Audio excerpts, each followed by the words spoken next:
In Epping, Melbourne, Australia, in the state of Victoria, Sophia Sam wakes up, walks to the kitchen, and then goes back to the room to wake up Sam Abraham. But Sam isn't moving at all. She shakes him, screams, and suddenly foam starts coming out of his mouth. The neighbors hear and rush to help. The ambulance arrives quickly, examines him, and confirms that he has passed away. Sophia says it was a heart attack caused by stress and the workload he had. Sam Abraham, 34 years old, father of a young child working at UAE Exchange, was gone just like that, without anyone expecting it. But my friends, this isn't the end of the story. This is just the beginning that will uncover a big secret. What happened next would turn the world upside down and open an investigation that would shake the community of Kerala in India and all of Melbourne in Australia. What would you say if you found out that someone who once said words like, "Next time I'll be coming back in a coffin," before his last trip was actually predicting the truth as if he felt what was coming? And before we start our story, don't forget to like the episode so it can reach as many people as possible. Stay tuned every Sunday, Tuesday, and Thursday for a new episode. Without going into too many details here, let's dive deep into our story. Peace be upon you, and welcome to a new episode.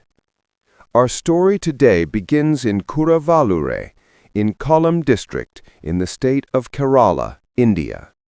Sam George Abraham was a quiet, deeply faithful boy who grew up in a modest home with his father and mother in a house close to that of Sophia Sam, the youngest daughter of a retired air defense officer.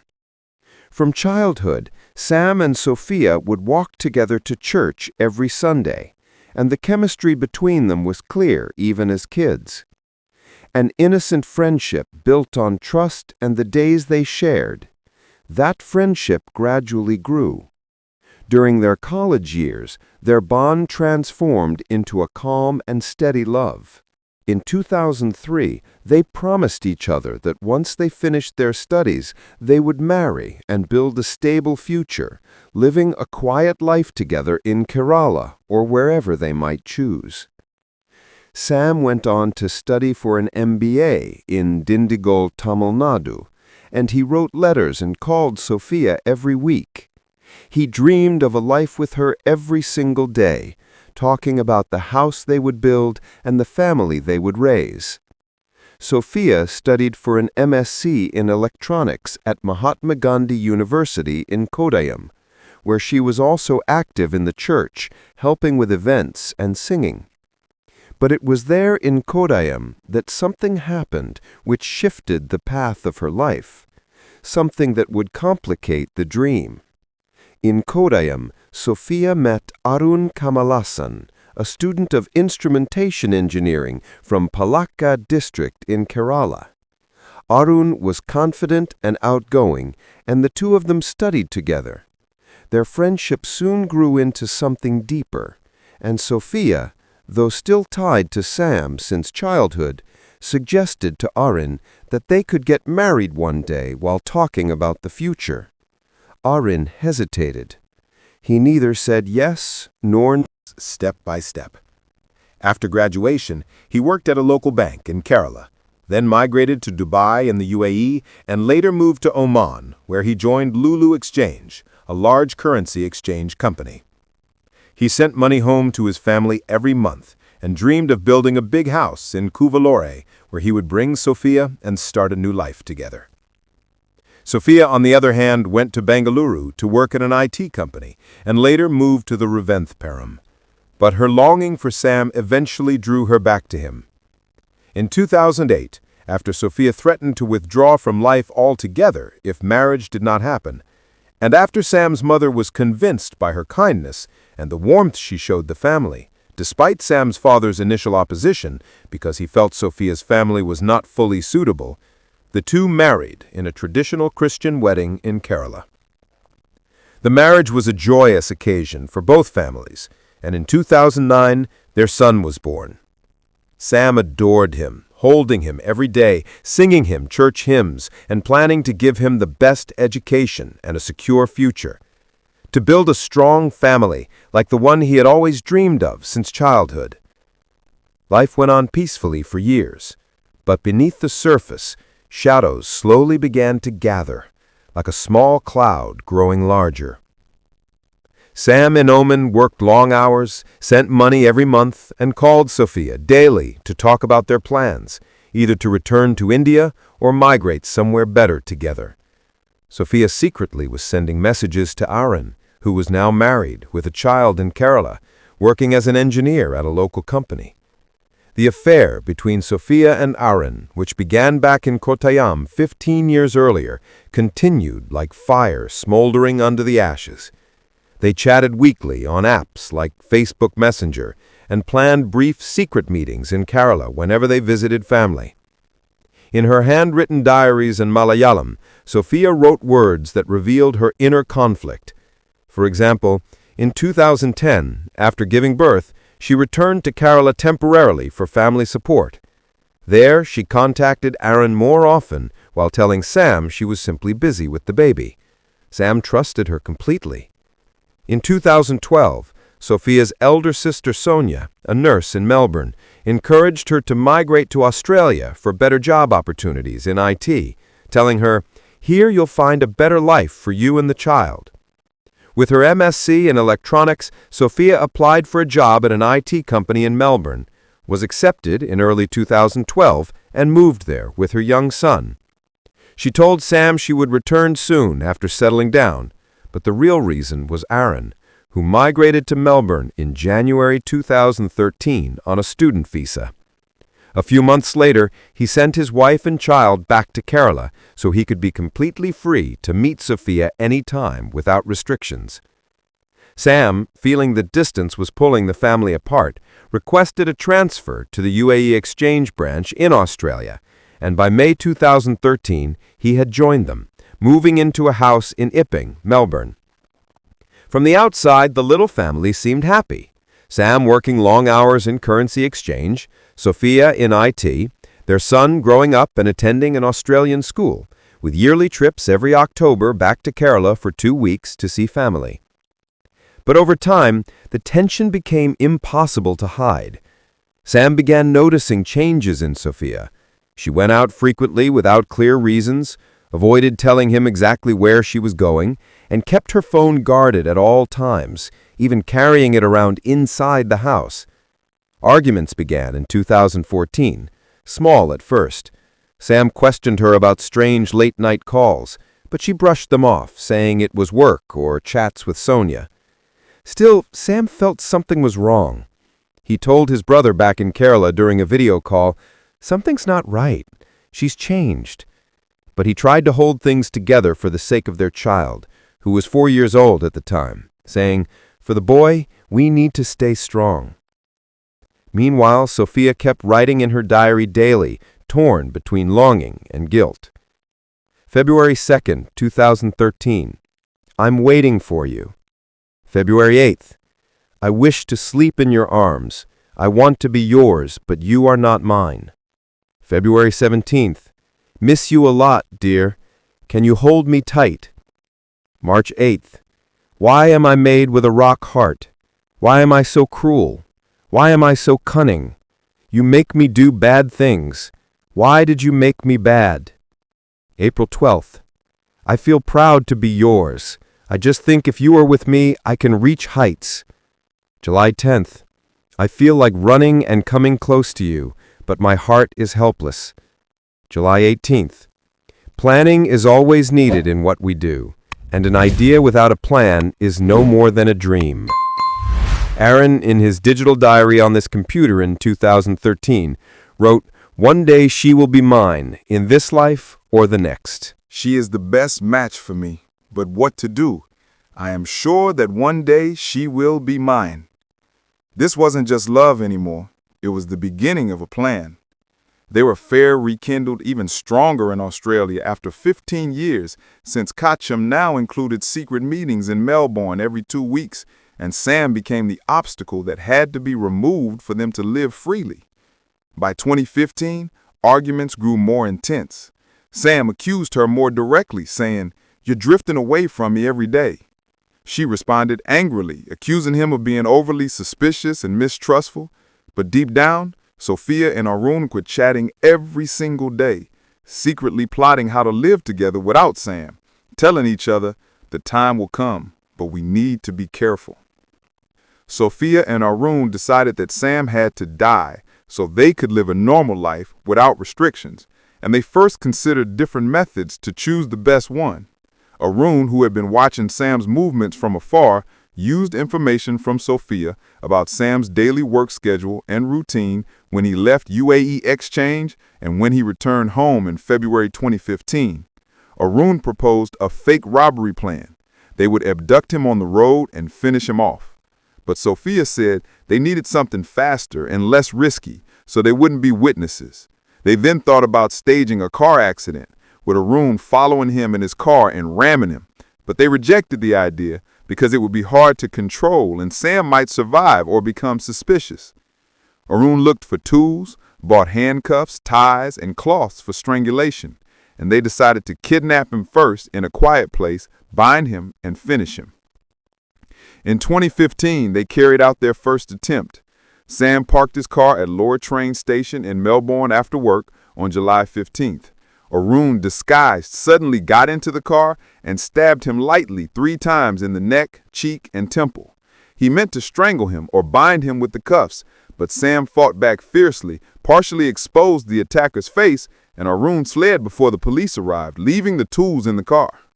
The police found the handcuffs, ties, and cloths, but treated it as an ordinary attempted robbery, not an attempted murder. Sam, who survived with minor injuries and bleeding, could not exactly identify the attacker, but told police he felt the attacker knew him by voice and gave a partial description of the face. Sam returned home shocked. The injuries made him think about death every day, and he told his family in Kerala by phone on July 20th, 2015, "If I die, bury me beside my grandfather." Words that served as an indirect warning. Arguments with Sophia increased after the attack. Sam said, "I feel there is danger near me," and she replied that he was exaggerating and lacked trust in life. But privately, Sophia and Arun celebrated that he had survived because it allowed them to plan better. Arun wrote in his diary on August 10th, "The plan is ready, but we must be precise with the dose." And Sophia replied in chat, "Yes, now or never. I can't live like this any longer." The planning continued for months, with Arun sending daily messages about detailed steps. On September 15th, they discussed choosing the day after returning from Kerala to reduce suspicion, and they decided Arun would hide in the garage while Sophia would leave a window open. In October 2015, Sam, Sophia, and their son traveled to Kerala for 2 weeks as usual to visit family in Cuvalore and attend church. Sam was more anxious than ever. On October 8th, he told his father and relatives, "Next time I'll return in a coffin." Everyone thought he was joking, but Sam felt the danger deeply, weighed down by the escalating fights and suspicions in his heart. On October 11th, they returned to Melbourne after a long trip. On the evening of October 13th, Sophia prepared an avocado smoothie laced with clonazepam, a strong sedative, for the whole family. She said it was a healthy drink. After the journey, Sam and his son drank a little, about half a cup each, and then went to bed around 9 p.m., sharing the same bed after dinner. Aaron, who had been hiding in the garage since the afternoon according to the plan, slipped inside through the back window that Sophia had deliberately left open. In the kitchen, Sophia prepared fresh orange juice and Aaron mixed cyanide into it, the lethal dose they had researched for weeks. Then he approached the sleeping Sam, gently lifted his head, and slowly poured the poison into his mouth, drop by drop, so that he swallowed without choking or making a sound that could wake the child. Within minutes, Sam began convulsing. Foam came from his mouth, his body twitched briefly, and he died in less than 5 minutes without ever waking. Sophia lay beside the corpse all night, with her sleeping son, making sure everything looked normal in the morning. On October 14th, around 9 a.m., Sophia began acting according to their plan. She shook the body, screamed loudly, the neighbors heard, and called an ambulance. Sophia told the doctors and police that they had gone to sleep after dinner, and she woke up to find him unresponsive. She said it must have been a heart attack, but he was stressed from work and the trip. The doctors at the hospital confirmed his death without an autopsy, as there were no visible injuries or immediate suspicions, and they recorded the cause as natural based on her account. Sophia phoned Sam's father in Kerala, crying, and told him that Sam had died of a sudden heart attack and that she would send the body quickly. On October 18th, the body arrived in Kerala with Sophia, her son, and Sonia. Sam's father collapsed at the coffin. Remembering his son's words from just 3 days earlier, he said he predicted it. May God have mercy on him. Sam was buried in the family yard in Kuruvalur as per his final wish, with a collective prayer at the church. Sophia cried for 5 full days, embraced the family, helped with the religious rituals, and told Sam's relatives that she had to return to Melbourne because of work and the child who couldn't live without routine. She left on October 24th with her son and kept calling the family every Saturday, weeping and asking about them to maintain the image of grief and preserve their trust. But the Victoria police folks were not convinced by the story from the start, and that's what turned the case into a major investigation. One of the officers who examined the initial hospital report was suspicious of the foam around the mouth and the stiffened limbs, signs not common in ordinary heart attacks. So in November 2015, they opened a covert investigation without telling anyone, so as not to warn anyone who might be involved. The first step was forming specialized teams. A physical surveillance team followed Sophia daily in Melbourne, recording her movements from work to the Epping home. They noticed she went out every 2 weeks for short meetings in public places and always carried a small handbag. A phone surveillance team obtained a warrant in December 2015 to record her calls. They found encrypted-sounding phrases like, "The plan succeeded, but we must wait a little," and "We must sleep together soon, the time is coming," and repeated calls to a strange number exactly on 13th to 14th October. A financial investigation team started in January 2016 to probe Sophia's accounts. They found she transferred ownership of Sam's car to someone else 1 week after his death on the 21st of October 2015, and opened a joint bank account in which she moved nearly all of Sam's money, about $50,000, in small transactions so it wouldn't arouse immediate suspicion. In February 2016, the first team linked the strange number to Aurin Kamalasan, the engineer who was working at a company in Melbourne, and found that he and Sophia were meeting every 10 days in cafes, talking for an hour, and leaving unnoticed. The next step was to approach Aaron. He used to go to a local pub every Thursday to relax, so the police sent an undercover officer in March 2016. After 3 weeks of friendship and ordinary talk about work and life, one night in April 2016, after drinking a lot, Aaron confessed everything. "I helped mix the poison into the juice, and the police don't know I'm the doer yet." The officer recorded everything with a hidden device. Searching AN's phone while he slept, they found call logs with Sophia at 10 p.m. on the 13th of October and 8 a.m. on the 14th of October. The financial team continued its work and found small transfers from Sophia to Arun before the crime. For example, $500 in August 2015 for unspecified purchases and another $200 in September. In May 2016, with all this evidence, they applied for a warrant for a second autopsy of Sam's body in Kerala. The report arrived in June 2016. Very high cyanide levels in the blood and liver, 1.2 milligrams per liter, with traces of clonazepam, evidence that he had been sedated first and then poisoned, which confirmed that the death was not natural. The final step was arrest. On 12th of August 2016, they arrested Sophia at her home in Epping and Arun at his flat in Melbourne. In interrogation, after 48 hours of separate questioning, they confessed to the details. Sophia gave full details: her relationship with Arun, the years-long affair, the July attack, and the cyanide plan they obtained in September after long research. Sophia's diaries, translated from Malayalam into English, were decisive evidence, about 50 pages full of longing and daily plans. Their calls revealed 6 months of planning, from February to October, with daily messages about doses and how to act after the crime. Arun confessed that he had been feigning mental illness for 3 years, visiting doctors and taking fake medications, so, if he were caught, he could claim he was not responsible for his actions.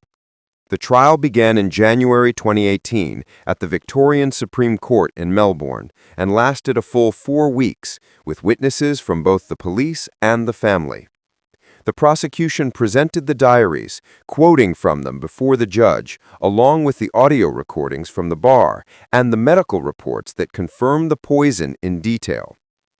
The defense tried to argue that Sam had done this to himself, or that the poisoning was accidental, but the prosecution countered that the cyanide level was extremely high, with no evidence of self-harm, and that the plan had been carefully plotted for months. Sophia remained calm throughout the trial, showing no clear remorse, answering questions briefly, while Arun kept a hard expression, denying at first, but later confessing after the recordings were played.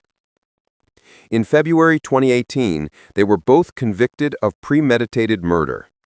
On 21 June 2018, the judge sentenced Arun 27 years in prison, no parole before 23 years due to his leading role in execution and months of planning.